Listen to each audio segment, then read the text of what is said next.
யுத்தத்தில் உயிரிழந்தவர்களுக்கான வடமாகாண சபையின் நேற்றைய அமர்வில் அஞ்சலி செலுத்தப்பட்டது. வடமாகாண சபையின் 9வது அமர்வு கைத்தடியில் அமைந்துள்ள மாகாண சபை கட்டிடத்தில் தவிசாளர் CBK சிவஞானம் தலைமையில் நேற்று நடைபெற்றது. சபை நடவடிக்கைகள் ஆரம்பமாவதற்கு முன்பதாக வடமாகாண சபையின் ஆளும் தரப்பான தமிழ் தேசிய கூட்டமைப்பின் உறுப்பினர்கள் மெழுகுவர்த்தி ஏற்றி அஞ்சலி செலுத்தினர். இச்சந்தர்ப்பத்தில் வடமாகாண சபையின் எதிர்க்கட்சி தலைவரான தவராசா வெளிநடப்பு செய்த போதிலும் எதிர்க்கட்சி உறுப்பினரான முஸ்லிம் காங்கிரஸ் உறுப்பினர் மெழுகுவர்த்தி ஏற்றி அஞ்சலி செலுத்தியதை அவதானிக்க முடிந்தது. என்றாலும் இந்த அஞ்சலி செலுத்தும் நிகழ்வில் முதலமைச்சர் CV விக்னேஸ்வரன் பங்கேற்கவில்லை என்பது குறிப்பிடத்தக்கது.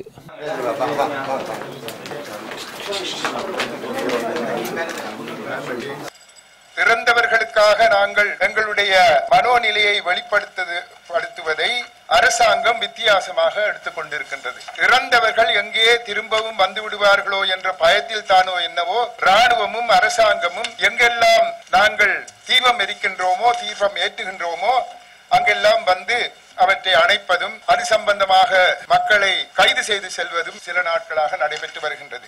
இது ஒரு தேவையற்ற விடயம். இறந்து போனவர்கள் சம்பந்தமாக நாங்கள் எங்களுடைய மனோநிலையை வெளிப்படுத்துகின்றோம். அதை ஒரு அரசியல் விடயமாக மாற்றிக்கொள்வது அவ்வளவு சரியில்லை என்று எனக்கு படுகின்றது. அந்த முள்ளிவாய்க்காலிலே அல்லது இதுவரை போரிலே கொல்லப்பட்ட அத்தனை பொதுமக்கள், போராளிகள், தலைவர்கள் எல்லோருக்குமாக நாங்கள் எங்களுடைய வீர வணக்கத்தையும் அஞ்சலியையும் செலுத்த கடமைப்பட்டிருக்கின்றோம். 16ஆம் தேதி இந்த சபை உள்ளே அஞ்சலி செலுத்த முற்பட்ட பொழுது அன்றைக்கு வேலை நாள் சபை கதவுகள் இழுத்து மூடப்பட்டிருந்தன. போலீசார் அனுமதிக்கவில்லை, ஊடகவியலாளர்களை அனுமதிக்கவில்லை. பின்னர் எங்களை மாகாண சபை உறுப்பினர்களை அனுமதிக்கிறோம் என்று சொன்னார்கள். நாங்கள் உள்ளே வர விரும்பவில்லை. வெளியிலே ஏற்றிய பொழுது தலைமை போலீசிலே பொறுப்பதிகாரி ஓடி வந்து கையாலை தட்டிவிட்டு காலால் சப்பாத்து கால்களால் உதைத்த அந்த கொடூரம் இருக்கின்றது. எங்களுடைய ஈழத்தமிழ் மக்கள் இந்த இலங்கை தீவிலே எவ்வாறு பார்க்கப்படுகின்றார்கள், சிறுபான்மை மக்கள் எவ்வாறு பார்க்கப்படுகின்றார்கள் என்பதை திட்ட தெளிவாக உலகத்துக்கு காட்டியது. நாங்கள் இன்றைக்கு இந்த சபைக்குள்ளே தீபம் ஏற்றியது என்பது எந்த விதமான அடக்குமுறைகளை கண்டும் நாங்கள் அஞ்ச மாட்டோம் என்று காட்டுவதற்காகத்தான் செய்தமே ஒழிய இதிலே அரசியல் கிடையாது. ஏன் கௌரவ எதிர்க்கட்சி உறுப்பினர்களை பார்த்து நாங்கள் அழைப்பு விடுத்தோம், நீங்கள் வேண்டுமென்றால் பொதுமக்களுக்கு அஞ்சலி செலுத்த வாருங்கள் என்று. நாங்கள் அரசியல் என்றால் அவரை செய்ய வேண்டிய அவசியம் இல்லை. எங்களுடைய முஸ்லிம் சகோதரர் ஸ்ரீலங்கா முஸ்லிம் காங்கிரஸ் கட்சியை சேர்ந்த அந்த நண்பர் கௌரவ ரமேஷ் அவர்கள் கலந்து கொண்டார்கள். நாங்கள் எங்களுடைய அந்த ஈழத் தமிழ் மக்கள் சார்பிலே அவருக்கு எங்களுடைய நெஞ்சார்ந்த நன்றியறிதலை நாங்கள் தெரிவிக்க கடமை. எங்களுக்கு எதிராக இனப்படுகொலை நடந்து கொண்டிருக்கிறது. இந்த இனப்படுகொலைக்கு நாங்கள் சர்வதேச நீதியை பெற்றே தீருவோம்.